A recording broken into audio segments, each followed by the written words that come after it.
رسول اکرم صلی اللہ علیہ وسلم نے ارشاد فرمایا، حضرت ابو ہریرہ رضی اللہ تعالیٰ عنہ روایت کرتے ہیں کہ زبان ایک ایسی چیز ہے کہ انسان کبھی کبھار ایسے بولتا ہے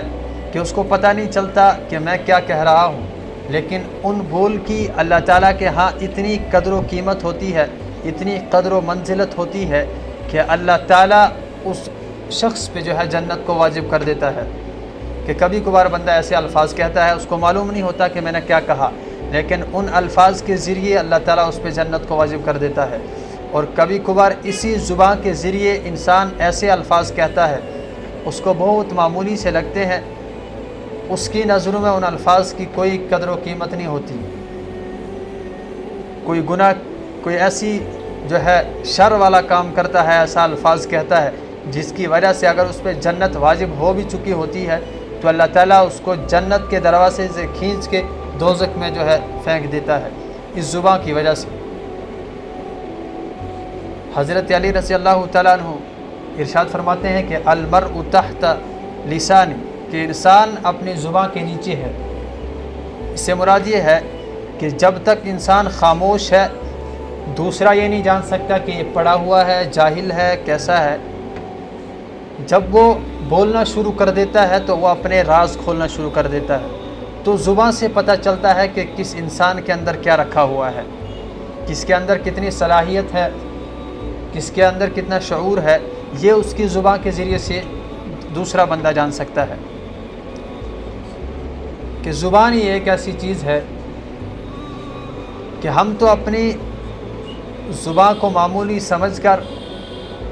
کوئی بھی الفاظ کہہ دیتے ہیں،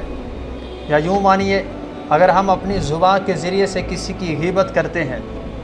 اور یہ میں نے پچھلے جمعہ میں بھی کہا کہ جب کسی قوم کے اندر کوئی گناہ عام ہو جاتا ہے تو پھر وہ معمولی سا لگتا ہے۔ غیبت عام ہے اور یہ معمولی سی لگتی ہے، اور غیبت جو ہم اپنی زبان سے اکثر ہر وقت، ہر گلی، ہر کوچے اور گھر میں بیٹھیں گے بھی تو بھی ایک دوسرے کی غیبت کریں گے۔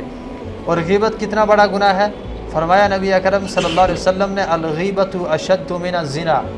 زنا سے بڑھ کر غیبت ہے۔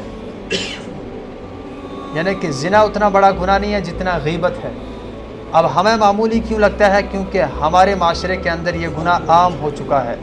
جس کی وجہ سے ہم اس کو معمولی سمجھتے ہیں، اور اسی زبان کی وجہ سے ہم غیبت کرتے ہیں، اور اسی زبان کی وجہ سے ہم نہ جانے دن میں کتنے جھوٹ بولتے ہیں، کتنی جھوٹی قسمیں کھاتے ہیں۔ فرمایا رسول اکرم صلی اللہ علیہ وسلم نے، مسلمان سب کچھ ہو سکتا ہے، مسلمان ہر گناہ کا ارتکاب کر سکتا ہے، لیکن سوائے جھوٹ کے مسلمان جھوٹ نہیں بول سکتا۔ تو ہم تصور کریں کہ اس زبان کے ذریعے سے ہم کتنے جھوٹ بولتے ہیں، نہ جانے اور کتنے گناہ کرتے ہیں۔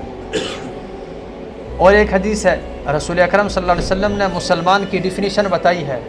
واضح کر کے بتایا ہے کہ مسلمان کون ہے۔ تو ہم اپنی زبانوں سے، اپنی زبان کے ذریعے سے، اس معمولی سے گوشت کے ٹکڑے سے، اور اس سے یہ بھی پتہ چلتا ہے کہ انسان کا دل کیسا ہے، کیونکہ دل میں جو کچھ ہوتا ہے وہ انسان کی زبان پہ آتا ہے۔ ایک صحابی رسول نے اس کی مثال اس طرح بتائی کہ ایک ہنڈیا کے اندر جو ہوگا کہ ہنڈیا اس نے دل کی مانند بتایا اور چمچہ زبان کی مانند بتایا، اس لیے کہ ہنڈیا کے اندر جو ہوگا چمچے سے ہم وہی نکالیں گے، اگر گوشت ہوگا تو وہی نکالیں گے، سبزی ہوگی تو وہی نکالیں گے، پانی ہوگا تو وہی نکالیں گے۔